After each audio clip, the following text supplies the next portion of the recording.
कांग्रेस के नेता राहुल गांधी कुछ कर नहीं पा रहे हैं। लोगों को राहुल गांधी पर भरोसा ही नहीं है।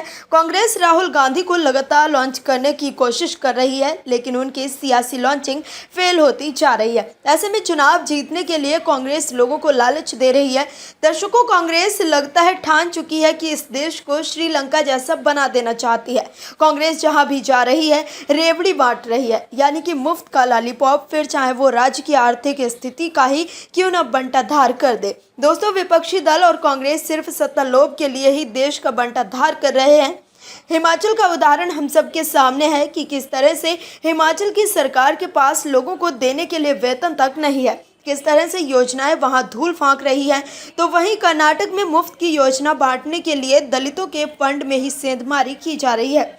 अब वही करने की फिराक में कांग्रेस हरियाणा में भी है। क्या है पूरी खबर, बताते हैं आपको। देशा में देश हरियाणा, जित दूध दही का खाना। इस वाक्य से देश भर में प्रसिद्ध राज्य हरियाणा में दूध दही के साथ ही रेवड़ियों की आमद भी हो गई है। ये रेवड़ियां खाई तो नहीं जा सकती, लेकिन बांटी जरूर जा सकती हैं। हरियाणा के 2024 विधानसभा चुनावों के लिए बीजेपी और कांग्रेस ने कमर कस ली है और अपने अपने पत्ते भी खोल दिए हैं। इस बार की चुनावी लड़ाई में हर अनुमान में मजबूत दिखने वाली कांग्रेस ने हरियाणा की जनता से कई गारंटी वादे कर दिए हैं। कांग्रेस यही प्रयोग हिमाचल प्रदेश और कर्नाटक में कर चुकी है और उसे चुनावी फ्रंट पर सफलता भी मिली थी। लेकिन चुनावों के कुछ ही महीने के बाद जहां कर्नाटक में विकास के सब काम रोककर गारंटी का ही भरण पोषण करने में राज्य की अर्थव्यवस्था हाँफने लगी, तो वहीं हिमाचल प्रदेश के मुख्यमंत्री ने तो खुद ही आर्थिक बदहाली का रोना रो दिया। लेकिन कांग्रेस इसके बाद भी नहीं सुधरी। उसने वैसा ही घोषणा पत्र एक बार फिर हरियाणा के लिए तैयार कर दिया है।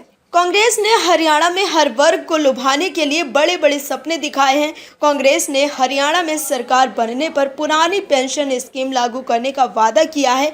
इसके अलावा उसने कहा है कि वो हर परिवार को 300 यूनिट बिजली मुफ्त देगी। इसके अलावा उसने कहा है कि वो 25 लाख तक की इलाज योजना भी लाएगी।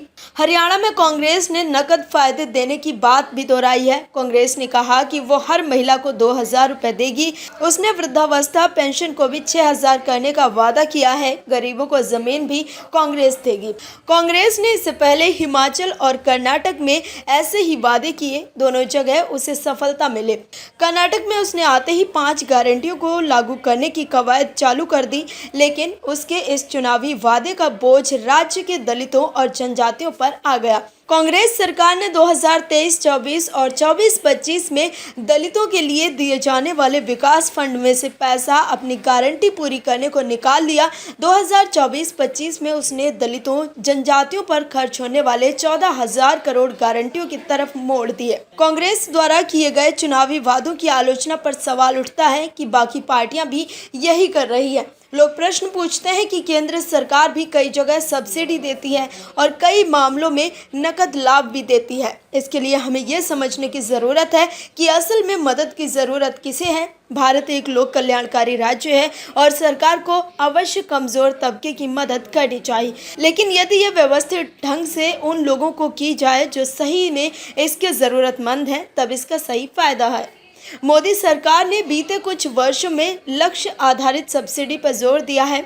इसके तहत उन्हीं तबकों को मदद मिलती है जो इसकी ज़रूरतमंद है। इसका उदाहरण किसान सम्मान निधि है। इसके तहत केवल छोटे किसान इसका लाभ पाते हैं। इससे अर्थव्यवस्था पर बोझ भी कम होता है और अपात्र लोग भी बाहर हो जाते हैं। लेकिन कांग्रेस जनता को फ्री का लालच देकर चुनाव जीतना चाहती है। Bureau report, OMH news. और भी वीडियोस देखने के लिए चैनल को सब्सक्राइब करें और बेल आइकन को दबाएं।